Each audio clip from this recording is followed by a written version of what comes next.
Pateikiame malonių klausytojų dėmesiui Krajono sakmę Džeisonas tvėrimo oloje. Jie esmingai papildo ir praturtina reinkarnacijos temą. Pastaruoju metu dažnai aptarinėta svetainėje Mūsų pabudimas. Sakmėje reinkarnacijos idėja siejama su Akašos kronikomis. Tai yra detaliais daugelio gyvenimo potyrių įrašais. Pagal Krajoną šie įrašai išsaugomi kristalo struktūroje, o pagal Keisį gyvenimo knygoje. Taigi, Džeisonas tvėrimo oloje. Džeisonas patyrė regėjimą. Tiksliau sakant, tai buvo sapnas, bet Džeisono atveju sapnas ir regėjimas reiškia tą patį. Džeisonas buvo nušvitęs žmogus ir jo sapnai dažnai buvo pranašiški. Regėjimas buvo nepaprastai ryškus ir gyvas. Džeisonas stovėjo priešais įėjimą į milžinišką olą, kurią jis iškart pažino. Tai buvo tvėrimo ola, vieta, kur saugomos Akašos kronikos, kuriuose surašyta viskas apie gyvenimą žmonių, ateinančių gyventi į mūsų planetą ir paliekančių ją. O, aš žinau, kokia čia vieta, tarė sau Džeisonas. Prie olos stovėjo slenksčio sargas. Atrodo, jie niekiek nesutrikdė tai, kad Džeisonas atsirado prie olos vartų taip netikėtai. Iš tikrųjų, sargas laukė Džeisono. Jis tarė: Džeisonai, džiaugiuosi matydamas tave čia. Mes turime parengę tavo sielai užduotį, išbandymą, žaidimą. Sargas šyptelėjo ir Džeisonas suprato, kad jo laukia kažkas įdomaus. Gerai, tarė Džeisonas, man patinka žaisti. Pažvelk į šitą kelią, tarė sargas ir lengvai atvėrė didžiulės duris, vedančias į olą. Džeisonas matė, kad per visą olos ilgį nusitęsė tiesus siauras takas. Kitame olos gale, kur turėjo būti išėjimas, Džeisonas matė šviesą. Taigi, pereiti per olą buvo lengva. O kaip reikia žaisti? Pasidomėjo Džeisonas. Mes norime, kad tu pereitum per olą iki išėjimo ir tam duodame 1 valandą žemiško laiko, atsakė sargas. Tai labai paprasta, atsakė Džeisonas. O ką aš laimėsiu, jei tai atliksiu? Esmė ne laimėjimas, o pats žaidimas. Pats įėjimas į olą, didelė garbė. Eiti takeliu, tai išbandymas. O ėjimo tikslas – prieiti išėjimą. Ar galėsi tai padaryti? Galėsiu, atsakė Džeisonas. Jį apėmė azartas. Sargas žengtelėjo į šalį ir Džeisonas pradėjo kelionę. Džeisonas įėjo į olą. Jis pažvelgė į priekį ir pamatė, kad takelis vedė tiesiai prie išėjimo, o atstumas nedidesnis kaip 4 mylios. Supratęs, kad laiko turi į valias, jis stabtelėjo, kad akis apsiprastų su olos prietema ir vėl leidosi pirmin, smalsiai apžiūrinėdamas įvairiaspalvę aplinką. Netrukus išgirdo kažkokius garsus. Jis girdėjo, kad dešinėje ir kairėje pusėje kažkas vyksta.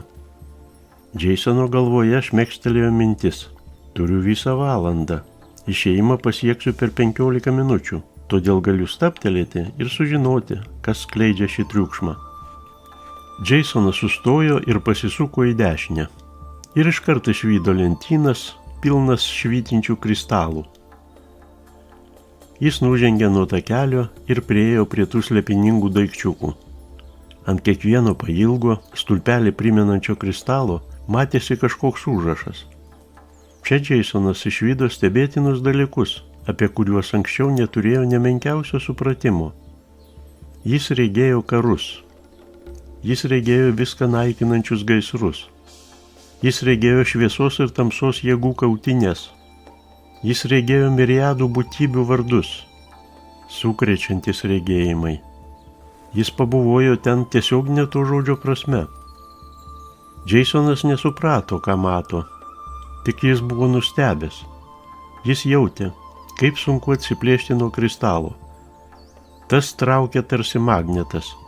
Bet atsimindamas žaidimo taisyklės ir tai, kad jam skirtas ribotas laikas, Jasonas padėjo kristalą atgal ir vargais negalais išsivadavo iš užplūdusių jausmų ir regėjimų.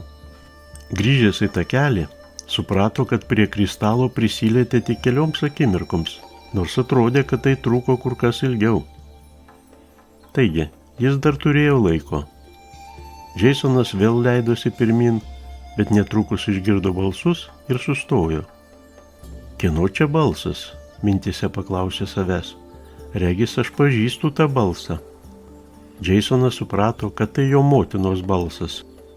Jis pasisuko į dešinę ir netoliese pamatė dar vieną kristalų grupę.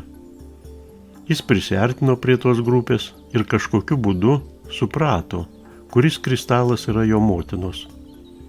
Bet vardas, išgraviruotas ant kristalo, jam buvo negirdėtas. Jis pastovėjo kelias akimirkas, stengdamasis išgirsti ir suprasti, ką jį kalba, bet taip ir nesuprato. Ji mirė prieš daugelį metų ir štai ji vėl čia. O gal tai ne ji, o tik kristalas? Jasonas stovėjo prieš pasirinkimą. Jam labai norėjosi prisiliesti prie motinos kristalo, bet kažkoks balsas perspėjo, kad tai reikštų įsibrovimą į kažką labai intimaus. Ir tada Jasonas pagalvojo, mes juk viena šeima ir ji tikriausiai norėtų, kad aš įgyčiau jos atmintį. Todėl jis prisilietė prie kristalo ir tą pačią akimirką atsidūrė daugelio motinos įsikūnijimų realybėje. Priešais jį išsiskleidė akašose įrašyta motinos buvimo Žemės planetoje kronika. Jis sužinojo, kiek daug gyvenimų jį pragyveno, pamatė ir tuos gyvenimus, kuriuose šalia buvo ir jis, pamatė ir tuos gyvenimus, kuriuose jo nebuvo. Galiausiai pamatė ir paskutinį, dabartinį jos įsikūnijimą, kuriame ji dabar yra mažas vaikas. Ir jo šiame paskutinėme motinos įsikūnijime nebuvo. Tai buvo taip nuostabu, kad jis apsiverkė nuo užplūdusių prisiminimų ir žavėdamasis jos tarnystę tarė, tai tiesiog sukrečiantis dalykas, čia tai bent žaidimas. Jis vargais negalais atitraukė ranką nuo motinos kristalo ir tuoj pat suprato, kad šalia esantis kristalas tai tėvo kristalas.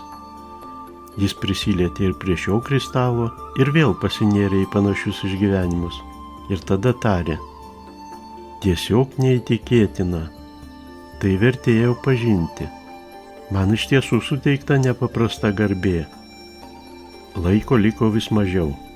Jasonas žinojo, kad jam reikia eiti pirmin, antraip nespės laiku pasiekti išėjimo, todėl sparčiu žingsniu patraukė pirmin.